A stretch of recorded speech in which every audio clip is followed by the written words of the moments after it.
네, 지금도 근데 집값 너무 오른 거 아닌가요? 서울, 수도권, 이번에 너무 많이 올라서 저 진입하기 너무 부담되는데, 저 어떡하죠? 너무 오른 거 아닌가요? 이런 분들 되게 많을 거예요. 강남 3구, 강남, 서초, 송파구죠. 그리고 뭐 강동구나 성동구, 마포구, 미친 듯이 올랐단 말이죠. 이게 정말 슬픈 게 제가 90년대생이거든요. 90년대 분들이 지금 굉장히 힘든 시기를 보내고 있어요. 총 내가 그럼 28살 정도에 취직을 하고 늦으면 이제 30대 초반에 취직을 하는데 이렇게 됐을 때 문제가 뭐였냐면 2018년, 2019년, 20년이 왔습니다. 갑자기 내가 취직을 했는데 나 벼락거지가 됐어요.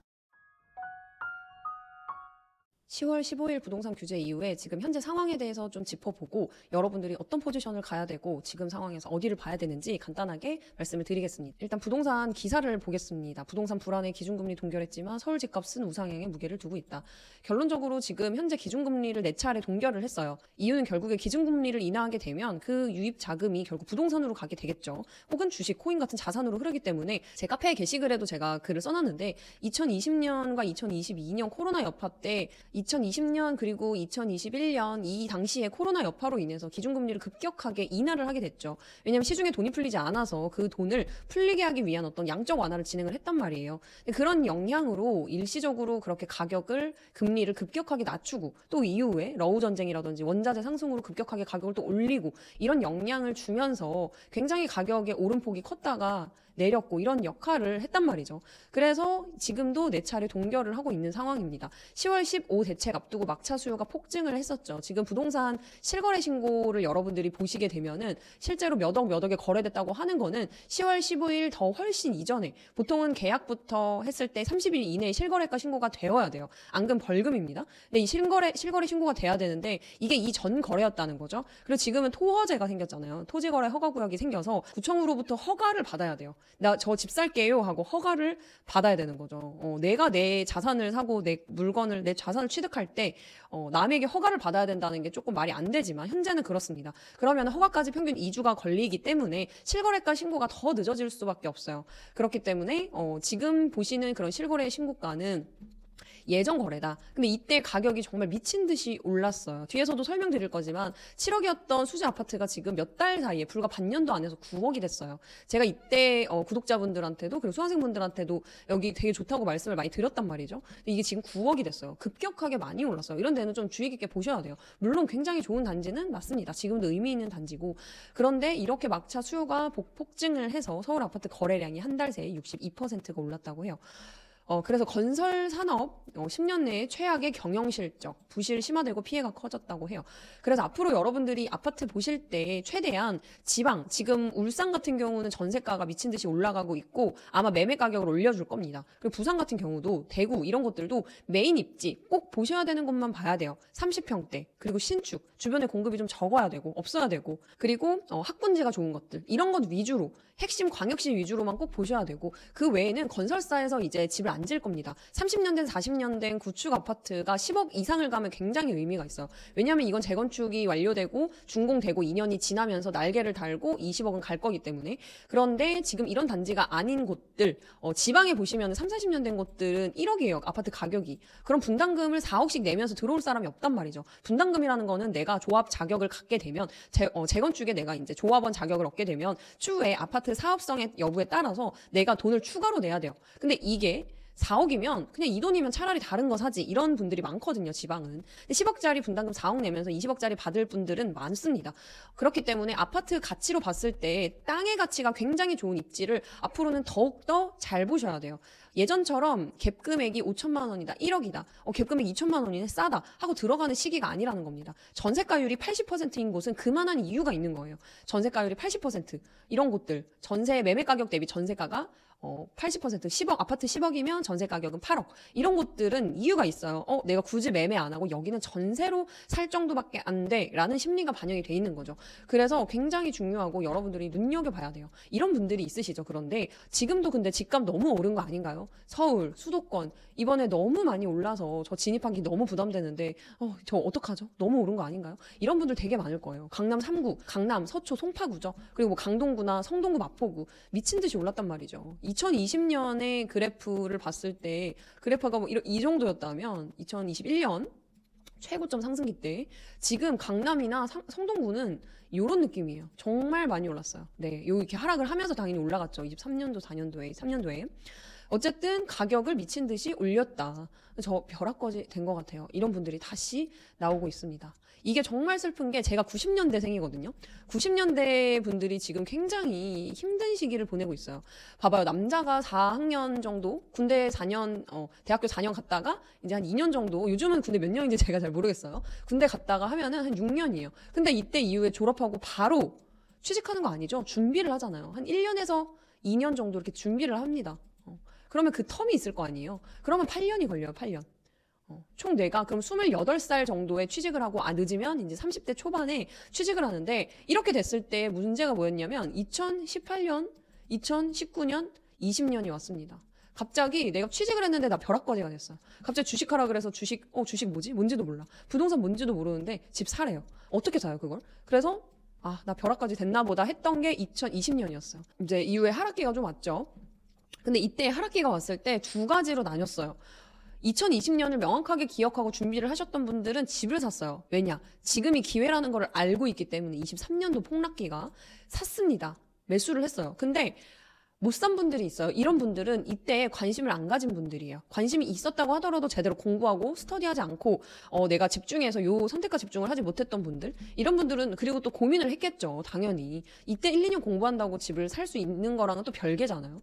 이런 분들은 또 집을 못 샀단 말이에요. 이때 못 샀어요. 그리고 2023년, 24년이 지나가는데 갑자기 우리나라가 갑자기 위급 상황이 생겼죠. 계엄. 그 이후에 갑자기 대통령이 새로 뽑혔어요. 이러면서 갑자기 부동산 대책을 또 내기 시작합니다. 취임한 4개월 차 만에 부동산 대책이 3개가 나왔어요. 앞으로 더 나올 겁니다, 여러분. 그러면 이분들은 이제 마음을 단단히 먹어야 돼요. 이때 한번 놓쳤죠? 23년대 놓쳤단 말이죠. 근데 지금 25년이에요, 25년.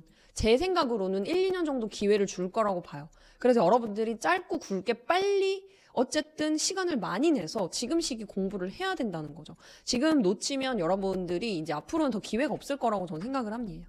그래서 뭐라고 해야 되냐면, 그래, 할 수 있다. 집 사자. 할 수 있다. 이렇게 생각을 계속 해야 된다는 거예요, 여러분들이. 생각만 하면 안 되고 당연히 공부를 해야 된다는 거죠. 2020년에 이렇게 생각했던 분들, 23년도에 생각한 분들, 이렇게 생각을 했는데 어느 순간 보니까 갑자기 토어제, 12개구, 토지거래 허가구역 지정한다, 서울. 이런 적이 없었어요. 정말 유례 없는 규제였어요. 최초입니다. 토지거래 허가구역이 이렇게 다 묶인 거는 처음이에요.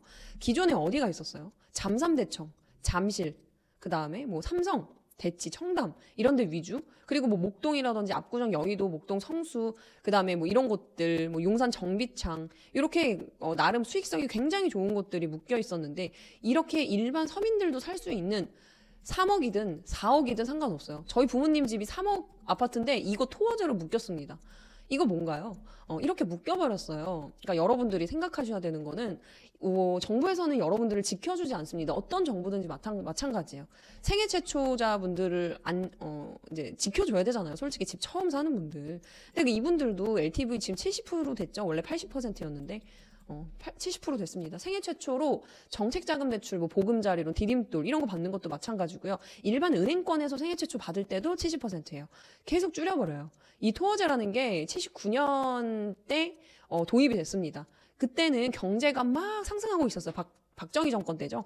경제 부흥이다 뭐다 건설업이 너무 붐이었기 때문에 굉장히 투기적인 부분들을 막기 위해서 그런 어떤 건설 토지 뭐 이런 것들이 있죠. 뭐 도로 여러 가지를 막았는데, 이거는 지금 묶은 거는 일반 집이잖아요. 우리 집이잖아요. 이런 데도 다 막아버렸어요. 이게 10월 15일에 나왔습니다. 그래서 아파트랑 동일단지 내 아파트가 한 개 동 이상 포함된 연립 다세대 주택, 이런 것들도 포함시켰죠. 뭐 한남, 이제 뭐 나인원 한남이나 유엔빌리지, 이게 이전에 포함이 안 돼서 이번에 그것까지 포함시킨 게 이렇게 연립 다세대 주택으로 얘기가 나왔습니다.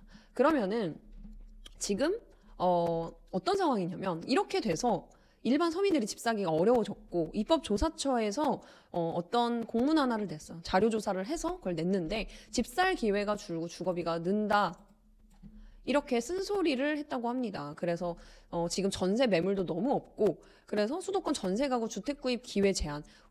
우리 전세 사는 거 왜 살아요? 나 평생 무주택자로 살아야지. 이런 분들 없잖아요. 이런 분들 있으세요? 이런 생각 깨셔야 됩니다. 나 평생 월세 산다. 나 평생 청약만 넣어야지. 이런 분들은 진짜 벼락거지 돼요. 전세 살면서도 벼락거지가 안 되는 분들은 지금 상황에서도 관망하면서 공부하는 분들이에요. 근데 나 전세 살면서 나는 그냥 주식만 하고 평생 코인만 해야지. 이런 분들은 그냥 나 혼자 살려는 분들은 돼요. 나 아기도 안 낳을 거고 나 결혼도 안 할 거야. 나 책임질 가족도 없어. 이런 분들은 상관없어요. 자유입니다. 근데 그게 아니라 책임질 가족이 있고 어쨌든 행복하게 가정을 꾸려가지고 내가 평범하고 안정적이게 살려는 분들은 이게 필수라는 거예요. 필수. 이건 정신을 차려야 된다. 계약갱신 청구권 거절도 는다. 계약갱신 청구권 거절. 할 수 있는 유일한 방법이 뭐예요? 실거주하는 방법. 내가 이 집에 실거주하면 세입자가 저 계약갱신 청구권 쓸게요. 지금 전세 보증금 2억이었으니까 거기서 5% 올린 1,000만 원만 올려서 2억 1,000만 원에 계약하겠습니다. 라고 했을 때 이걸 거절할 수 있는 게 집주인의 실거주, 가족의 실거주예요. 나 말고 가족도 실거주 됩니다.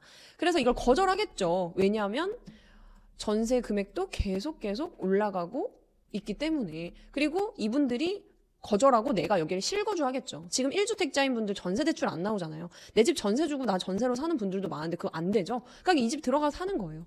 그러면 이 전세입자분들은 또 쫓겨나요. 그럼 딴 데로 가야 돼. 그럼 서울에서 맞는 금액 없으면 경기도로 가겠죠. 경기도에서 안 되면 또 외곽으로 가겠죠. 결국에 거주비 부담이 계속 늘어나고 있는 실정이라는 겁니다. 그래서 요런 대책 주요 내용 과제에 대한 이제 이런 이야기들을 했습니다. 그래서 서울 전역 및 경기도 12개 지역을 조정 대상 지역 투기가율 주고 토어제 묶었어요. 주택담보대출 강화했죠. 70%에서 40% 줄여버렸습니다. 생애 최초 70%예요. 일반 분들, 이런 분들은 40%입니다. 스트레스 금리를, 가상금리를 최저를 1.5에서 3%로 늘렸어요. 이런 식으로 규제를 계속했습니다. 지금 어때요? 공급은 없어요. 향후 1, 2년 동안 서울 부동산, 수도권 부동산 시장이 굉장히 어려울 것 같아요. 3기 신도시 입주합니다. 하는데 예전에 2기 신도시 동탄처럼 그렇게 한 번에 대규모로 몇천 세대, 몇만 세대가 입주하는 게 아니잖아요. 지금 뭐 분양하는 것만 봐도 뭐 300세대, 500세대 조금씩 분양을 한단 말이죠. 조금. 그렇게 되면은 그게 의미가 없어요. 대규모 공급이 아닌 이상 부동산 시장을 흔들 만한 여지가 없습니다. 대규모 공급. 이게 필요해요. 근데 서울은 대규모 공급 들어와도 방어합니다. 노량진도 다 합해서 한 1만 세대 들어오잖아요. 이런 세대. 부가현 뉴타운 이런 데 들어오잖아요. 1만 세대 안 되게 들어오잖아요. 이런 곳들. 굉장히 좋은 곳들. 여기는 오고 싶어 하는 사람이 많아서 공급이 많으나 적으나 상관없는 지역입니다. 주변 이제 지역들이 일시적으로 시세가 전세 가격이 흔들릴 수는 있겠죠. 뭐 1,000만, 2,000만 원 단위로 떨어질 수는 있겠죠. 근데 그게 이 미친 듯이 공급이 되는 게 아니기 때문에, 수요 대비 공급이 많이 되는 게 아니기 때문에 흔들림이 없을 거라는 거죠. 이미 우리는 경험을 했잖아요. 올림픽 파크 포레온 입주를 할 때 그때 경험을 했습니다. 그러니까 생애 최초 실수요자, 아니 집 미친 듯이 사가지고 하는 사람들 막는 거? 뭐 이해할 수 있어. 뭐 사실 이해 못하지만 이해한다고 쳐볼게요. 근데 그러면은 이 사람들 잡더라도 실수요자는 보호해줘야 될 거 아닙니까? 근데 보호 안 하잖아요. 문제가 굉장히 많아요. 대출 한도가 12억 이하까지 수도권 규제 지역은 6억입니다. 6억. 그래서 지금 어디 올라요? 지방 일시적으로 오르고 있죠. 지금 이랬다가 약간 500금 오르고 있어요. 울산 이런데. 오르고 있죠. 여러분들 생각하셔야 되는 거, 여기 내가 평생 사는 분들 아니면 굳이 여기 내려가서 보실 필요 없어요. 수도권에 이렇게 먹을 게 많고 지금도 볼 곳이 많은데 내려갈 이유가 없다는 거죠. 그래서 6억이고 근데 15억에서 25억은 4억이 됐고요. 25억 초과는 2억밖에 안 나와요. 근데 지금 어때요? 막 60억짜리 아파트 거래 잘 되죠? 갈 놈은 갑니다. 살 사람들은, 받아줄 사람들은 생각보다 많아요. 우리나라에 부자들이 많습니다. 이렇게 규제하고 있고요. 스트레스 DSR 3단계까지 왔는데 최저 가상금리를 올려버렸어요. 이 스트레스 금리라는 거는 일시적으로 스트레스 금리는 진짜 내가 대출을 받을 때 금리를 높여서 이렇게 세팅하겠다가 아니라 가상의 금리를 얹어서 계산을 해서 대출을 해준다는 거예요. 실제로 내가 원리금 납부에 대한 거는 부담이 없는데 이렇게 가산하는 건 아니지만 임의값으로 반영해가지고 일정 가상금리를 세팅하겠다라는 거죠. 그래서 결론적으로는 어떤 거예요?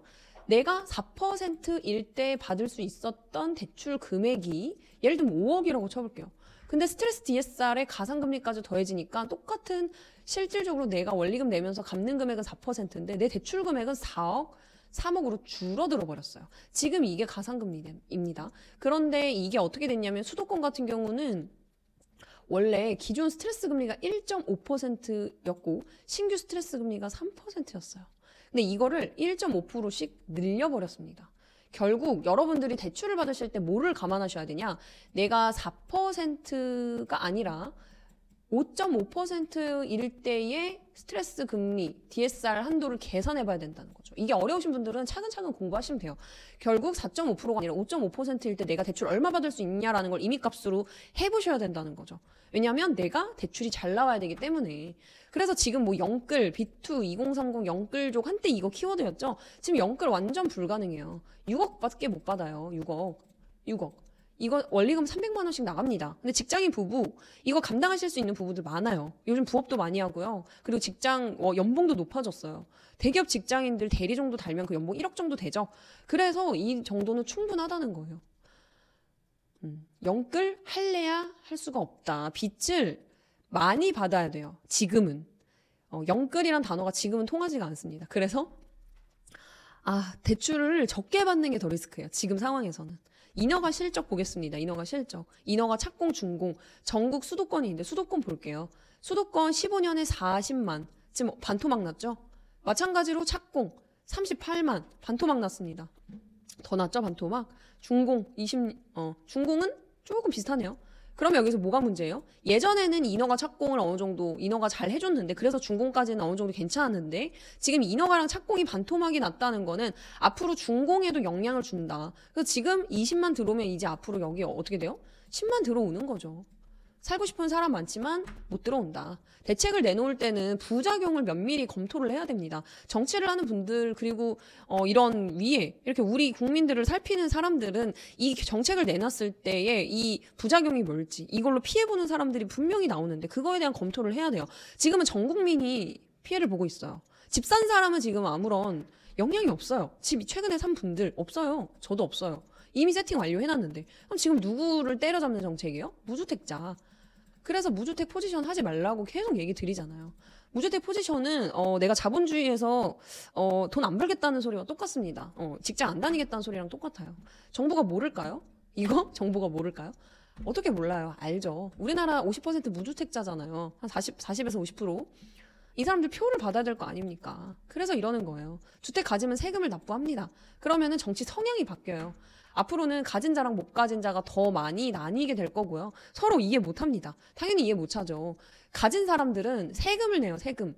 그러면은 무슨 생각을 하냐면 경제 원리에서도 조세 정가라는 게 있습니다. 조세 정가. 결국에는 이 가진 자들이 내는 세금이 누구한테 정가가 되냐? 못 가진 자한테 정가가 돼요. 전세 보증금. 집주인들은 바보가 아닙니다. 전세 보증금 올립니다. 건물 가진 분들 건물 지가 상승하고 건물 가치 오르고 근데 세금 많이 내죠. 다 결국에 이 임대료로 부담이 되는 거예요. 우리 눈에는 안 보여요. 근데 그게 다 부담이 돼요. 이게 나쁜 거예요? 가진 사람들이 내 자산을 가지고 마음대로 하겠다는 게 잘못된 거예요? 그럼 못 가진 사람에서 가진 사람이 되도록 노력을 하면 되잖아요. 노력. 그런데 노력도 하지 않고 아무것도 준비도 안 하면서 가진 사람만 나쁘다고 계속 얘기해요. 그럼 북한 가야 됩니다, 여러분. 그래서 서로 이해 못해요. 이거는 경험해보지 않았기 때문에. 근데 가진 자들은 뭐를 경험해봤냐? 못 가졌을 때랑 가졌을 때를 경험을 하거든요. 그러면 가진 사람들은 알거든요. 못 가졌을 때보다 가져야 되는구나. 못 가졌을 때보다 지금이 낫구나. 이거 무조건 가져야 되는 자본주의 게임이구나. 이거 부루마블이구나. 이거 누구나 아는 거예요. 부루마블 아무리 한 바퀴 돌아가지고 300만 원 월급 받아도 건물 세우는 사람이 이길 수 있어요? 전 부루마블 하면서 300만 원 월급 받는 사람이 이기는 거 한 번도 못 봤어요. 파산. 양극화 그게 다란다. 노력해서 얻는 이 결과가 당연해야 돼요. 내가 노력해가지고 결과를 얻었어요. 당연히 그게 맞는 거 아닌가요? 그게 바른 세상입니다. 근데 가진 사람한테 너 왜 기부 안 해? 너 기부해. 네 돈 가진 거 다른 사람 줘. 못나는 사람 나눠줘. 이걸 강요하는 세상이 되면 안 된다는 거예요. 이건 개인의 자유입니다. 내가 불린 돈을 가지고 내가 어떻게 하겠다는 건 나의 자유예요. 이렇게 얘기하는 분들 중에 본인 월급 300만 원 받아서 10원 한 푼이라도 기부하는 사람 못 봤습니다. 10만 원이라도. 이번에 민생지원금 30만 원 받은 거 기부했어요. 근데 월급만 그냥 받아가지고는 기부 못해요. 그냥 나 먹고 살기도 바쁘니까. 좋은 세상이 오려면 내가 가진 걸 나눌 수 있으려면 내가 그만큼 커져야 돼요. 그래야 남들도 도울 수 있는 겁니다.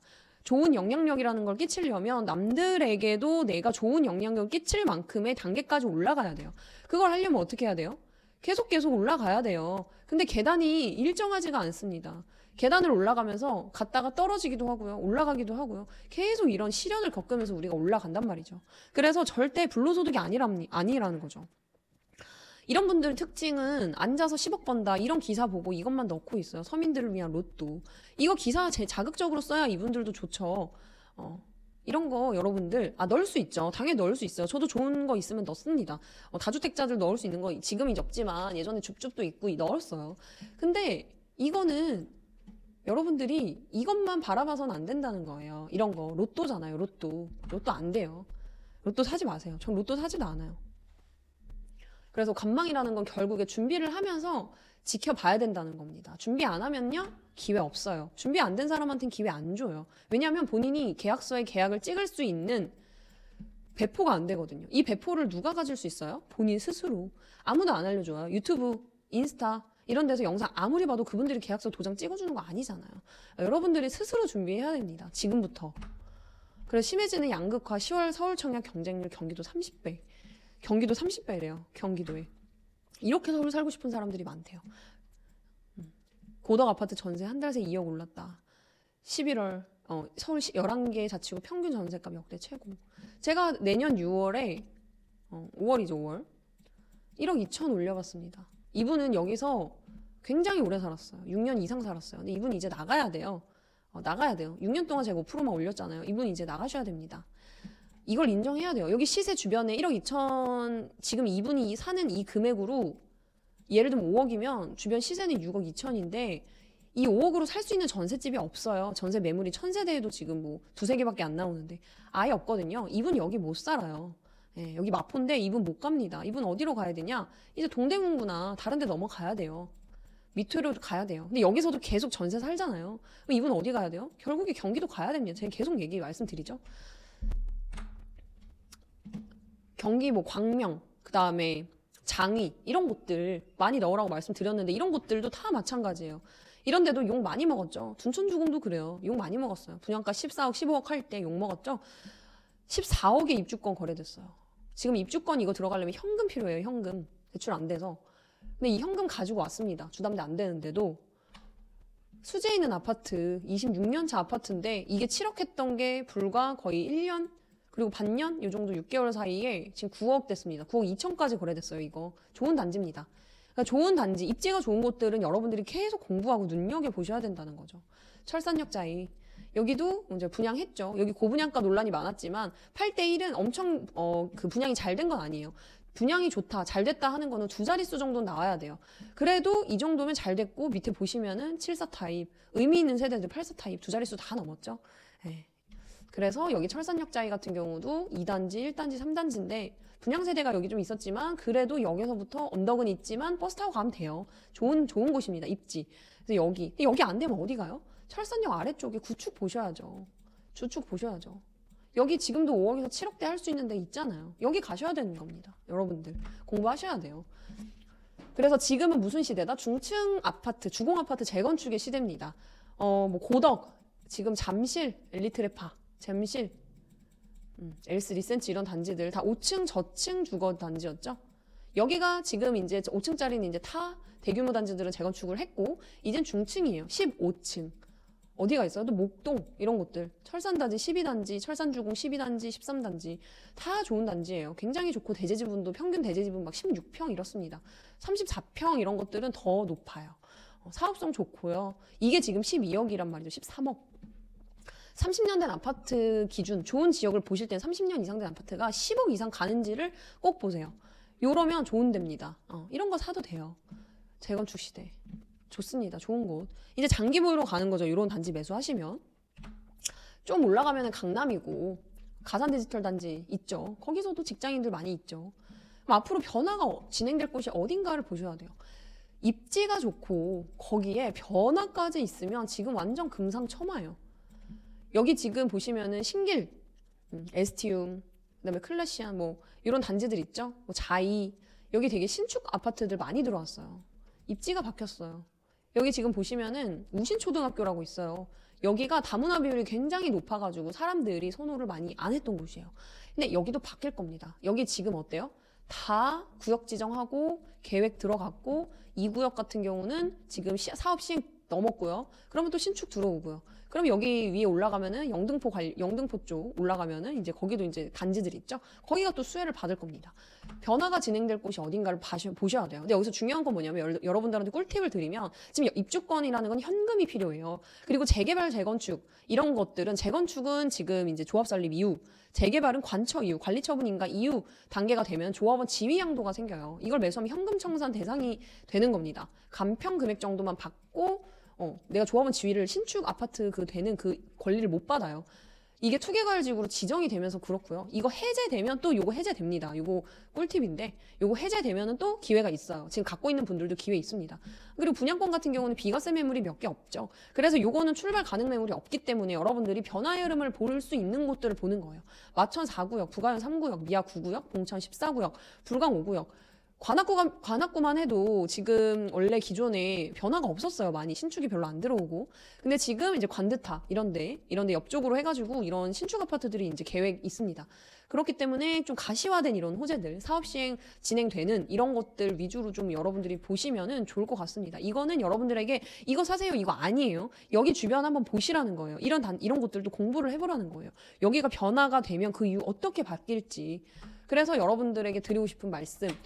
기축, 이런 단지 주변에 기축을 보세요. 노량진, 주변에 본동 이런 데 많이 올랐죠. 제가 25년 1월에 이거 오프라인으로 강의했었어요. 동작구 강의하면서 여기 주변 같이 보라고 했는데 많이 올랐습니다. 2, 3억 훌쩍 올랐어요. 그래서 여러분들이 생각하셔야 되는 거는 첫 번째는 기본 입지가 좋은 곳, 교통, 환경, 학군, 일자리, 호재, 교환하기로 이거 제가 항상 말씀드리는데 이 5가지가 어우러져야 되고요. 그리고 추가적으로 변화의 바람이 불어야 돼요. 여러분들이 부동산을 끊임없이 공부해야 되는 이유가 딱 하나가 있는데요. 부동산이 사람이 하는 일이기 때문에 트렌드가 계속 바뀌어요. 이 부동산 트렌드를 안 사람과 모르는 사람 2018년 이후로 2020년 이때 이 트렌드를 알았던 사람들은 돈을 벌었는데 이제 몰랐던 분들은 돈을 못 벌었어요. 이번 하락기 때도 마찬가지예요. 부동산은 트렌드에 민감합니다. 왜냐하면 결국에 사람이 하기 때문에. 부의 인문학이라는 책이 있죠. 저는 그 책을 굉장히 좋아하는데 부동산은 사람이 하는 일이다. 민감한 사람이 하고 사람이 결국 이 가격 흐름을 만들고 그게 곧 부동산의 트렌드가 되기 때문이에요. 여러분들이 생각하셔야 되는 건 이 변화의 바람이 오는 곳들을 주의 깊게 한번 보셨으면 좋겠습니다. 그럼 시작을 어떻게 하시냐? 마지막으로 드리고 싶은 말씀은 작게 시작하세요. 작게 시작하려면 사람들이 또 무서워해요. 그래서 제가 드리고 싶은 말씀은 나노 단위로 시작하세요. 나노 단위. 작게, 더 작게.